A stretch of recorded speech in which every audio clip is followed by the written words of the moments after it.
മലയാളം സിനിമയെക്കുറിച്ചാണ്.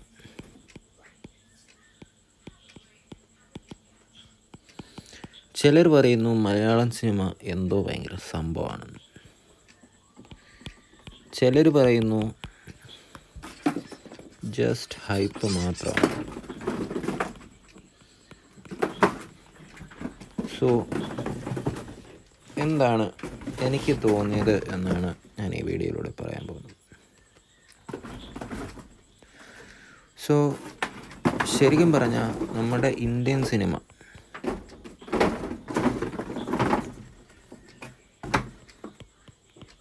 അകത്ത് വരുന്നതാണല്ലോ ഈ മലയാളം സിനിമ.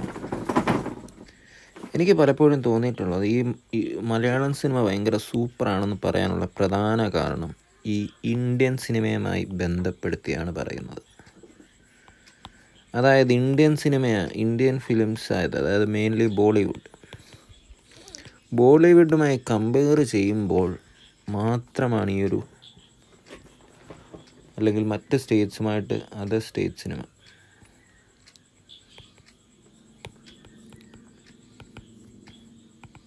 എനിക്ക് തോന്നിയിട്ടുള്ളത്. അല്ലാതെ പലപ്പോഴും എനിക്ക് വലിയ സൂപ്പറാണെന്നൊന്നും എനിക്ക് തോന്നിയിട്ടില്ല. സോ ഞാനത് പുച്ഛിച്ചുകൊണ്ട് പറയുമല്ല. സോ നമ്മൾ ഒത്തിരി ഉയരാനുണ്ട് ഇനി. നമ്മൾ വളരെ ഇപ്പം തന്നെ എന്തിലെങ്കിലും നമ്മൾ പ്രൗഡാവുകയാണെങ്കിൽ, ഫോർ എക്സാമ്പിൾ നമ്മുടെ മോദിയുടെ ഒരു വിമർശനം ഉണ്ടല്ലോ, അതായിരുന്നു ഇപ്പം ഭയങ്കരമായിട്ട് വിമർശിക്കുന്നൊരു പുള്ളി ഉണ്ടല്ലോ, നമ്മുടെ ജർമ്മനിയുടെ ഉള്ള ആ പേര് ഞാൻ ഓർക്കുന്നില്ല. സോ ആ പുള്ളി പറയുന്നതല്ല, എനിക്ക് തോന്നിയൊരു കാര്യമാണ്. ആ പുള്ളി പറയുന്നുണ്ട് മോദി എങ്ങനെയാണ് മാനിപ്പുലേറ്റ് ചെയ്യുന്നതെന്ന്. ഓക്കെ, സോ അന്നേരം അതിനകത്ത് പറയുന്നൊരു സംഭവമാണ് ഈ പ്രൗഡ്. നമ്മൾ എന്തെങ്കിലും കാര്യത്തിൽ ഭയങ്കരമായിട്ട് പ്രൗഡാണെങ്കിൽ, ഭയങ്കരമായിട്ട് അഭിമാനിക്കുന്നുണ്ടെങ്കിൽ, സോ നമ്മൾ വളരത്തില്ല. നമ്മുടെ വളർച്ച അവിടെ നിന്ന് നമ്മൾ താഴോട്ട് പോകും. ഇപ്പം ഞാൻ ഭയങ്കര സുന്ദരനാണെന്ന് വിചാരിക്കുക. ഞാൻ ഭയങ്കര സുന്ദരനാണെന്ന് വിചാരിച്ചുകൊണ്ടിരുന്നു കഴിഞ്ഞാൽ, സോ നമുക്കവിടെ അഹങ്കാരം വരും. ആൻഡ് ഓൾ ബേസിക് ആയിട്ടുള്ള കാര്യങ്ങൾ സോ മെയിൻറ്റെയിൻ ചെയ്ത് പോകണം. എവറിത്തിങ് ഈസ് ചേഞ്ചിങ് അല്ലേ? നമ്മുടെ ഈ സൗന്ദര്യം അല്ലെങ്കിൽ നമ്മുടെ എന്ത് കാര്യമായിക്കോട്ടെ, ചേഞ്ചിന് മാത്രമേ ചേഞ്ച് ഇല്ലാത്തതുള്ളൂ. തമിഴിലൊരു പ്രയോഗമുണ്ട്, മാറ്റം ഒന്നുതാൻ മാറാത്തത്. സോ അങ്ങനെ ഒരു പാട്ടുണ്ടാക്കി. അതായത് മാറ്റം മാത്രമാണ് മാറാത്തത്, എപ്പോഴും മാറിക്കൊണ്ടിരിക്കുന്നത് ആണ് മാറ്റം എന്ന് പറയുന്നത്. സോ ഞാൻ പറഞ്ഞു വന്നത്, ഇപ്പം നമ്മൾ ഭയങ്കരമായി പ്രൗഡ്, ഇപ്പം എന്നെക്കുറിച്ച് തന്നെ ഭയങ്കര സൗന്ദര്യം ആണെന്ന് ഞാൻ വിചാരിക്കുകയാണെങ്കിൽ, നമ്മൾ ബേസിക്കായിട്ടുള്ള, അതായത് സ്കിൻ കെയർ പോലും നമ്മൾ ചെയ്യാൻ മറക്കുമെന്നല്ല, നമ്മൾ ഓൾറെഡി ആണല്ലോ, അന്നേരം ചെയ്യേണ്ട കാര്യമില്ലല്ലോ. സോ അതുകൊണ്ട് അതുവരെ നമ്മൾ എന്ത് ചെയ്യും, നമ്മൾ മാറ്റി വെക്കും. അങ്ങനെ ഡേ ബൈ ഡേ നമ്മൾ എന്ത് ചെയ്യുക, അത് ചെയ്യാതാകുമ്പോൾ നമ്മൾ ഓൾറെഡി നമ്മുടെ സ്കിന്നിന് പ്രശ്നം വരും. നമ്മൾ അതിനെക്കുറിച്ച് ആലോചിക്കത്തില്ല, അതിനെക്കുറിച്ച് ഇമ്പ്രൂവ് ചെയ്യാൻ നോക്കത്തില്ല. Eventually we will end up not so pretty or not so handsome. Okay, so അതാണ് വരാൻ പോകുന്നത്. സോ അത് തന്നെയാണ് ഈ മലയാളം ഫിലിമിൽ എനിക്ക് തോന്നിയിട്ടുള്ളത്. നമ്മൾ എന്തൊക്കെയോ ഭയങ്കരമാണെന്ന് വരുന്നു. ശരിക്കും ഇതൊരു കോഗ്നിറ്റീവ് ബയസാണ്. അതായത് നമ്മൾ പലപ്പോഴും കമ്പയർ ചെയ്താണ് ഇന്ത്യൻ ഫിലിമായ ബോളിവുഡ് അല്ലെങ്കിൽ മറ്റ് അതർ സ്റ്റേറ്റ്സുമായിട്ട് കമ്പയർ ചെയ്ത് പറയുമ്പോൾ മാത്രമാണ് സൂപ്പറാകുന്നത്. അല്ലാതെ നമ്മളിപ്പോൾ ഒരു വേൾഡ് സിനിമ ഇപ്പോൾ എടുത്തു നോക്കുകയാണെങ്കിൽ, അതും പലപ്പോഴും കമ്പയർ ചെയ്യുന്നതെങ്കിൽ കൂടെയും നമ്മളൊരു വേൾഡ് ഫിലിം ഒരു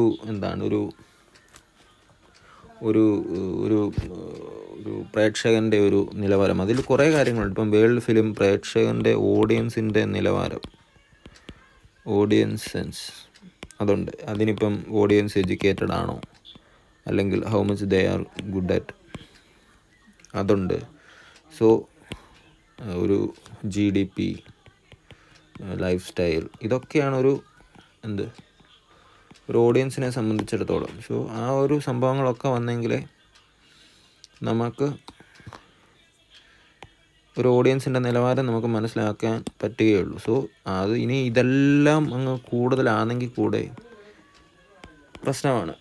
ഓക്കെ, ഇപ്പം ഭയങ്കരമായിട്ട് എഡ്യൂക്കേറ്റഡ്, ഭയങ്കരമായിട്ട് അത്യാവശ്യം ഭയങ്കര life style.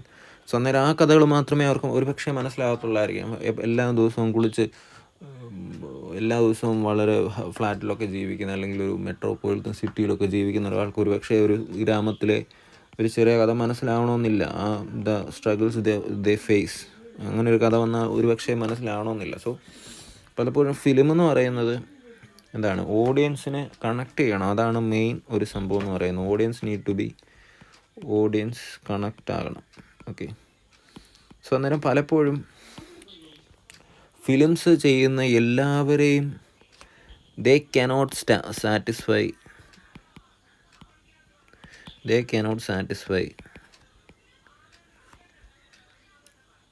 all the people in the world, അല്ലേ?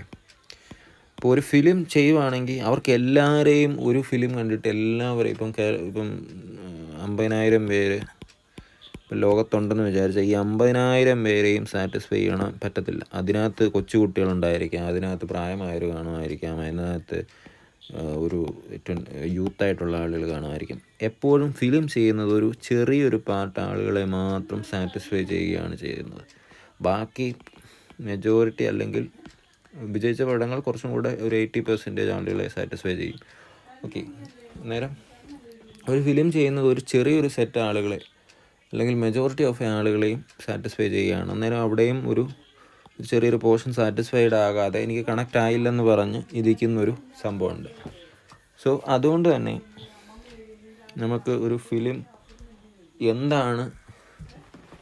എന്താണ് ലോക സിനിമ നിലവാരം എന്നൊന്നും നമുക്ക് പറയാനും പറ്റത്തില്ല. ഓക്കെ, പിന്നെ ഫിലിം ഇപ്പം സയൻസ് ഫിക്ഷൻ പലരും സംസാരിക്കുന്നതൊക്കെയാണ്. സയൻസ് ഫിക്ഷൻ എടുത്തു കഴിഞ്ഞാൽ എന്തൊക്കെയോ ബുദ്ധി, അതൊന്നും എനിക്ക് തോന്നുന്നില്ല. ഒരു പക്ഷേ ആയിരിക്കും, ഞാൻ പറഞ്ഞല്ലോ എൻ്റെ ഒരു കാഴ്ചപ്പാടാണ്. ഓക്കെ, സയൻസ് ഫിക്ഷൻ നന്നായിട്ട് ചിന്തിക്കുന്ന ആളുകൾ, അവർക്ക് മാത്രമേ അത് കണക്റ്റ് ആകത്തുള്ളൂ. അതേസമയം ഒരു അത്ര വലിയ ചിന്തകളും കാര്യങ്ങളും ഒന്നും ഇല്ലാത്ത ഒരാൾക്ക് കണക്റ്റ് ആയില്ലെങ്കിൽ അയാൾ കുറഞ്ഞവനോ അല്പനോ ഒന്നും അല്ല. ഓക്കെ, സോ അതാണ് എനിക്ക് മലയാളം ഫിലിമിനെ കുറിച്ച് പറയാനുള്ളത്. And I M great fan of Malayalam film. Malayalam film എന്ന് തന്നെ പറയുന്നില്ല, ഫിലിംസ് എപ്പോഴും എനിക്ക് വളരെ ഇഷ്ടമാണ്. സോ നമുക്ക് കണക്ട് ചെയ്യാൻ പറ്റുന്നൊരു സംഭവമാണ് ഫിലിംസ് എന്ന് പറയുന്നത്. സോ ഇതാണ് എൻ്റെ ഒരു അനാലിസിസ് ഓൺ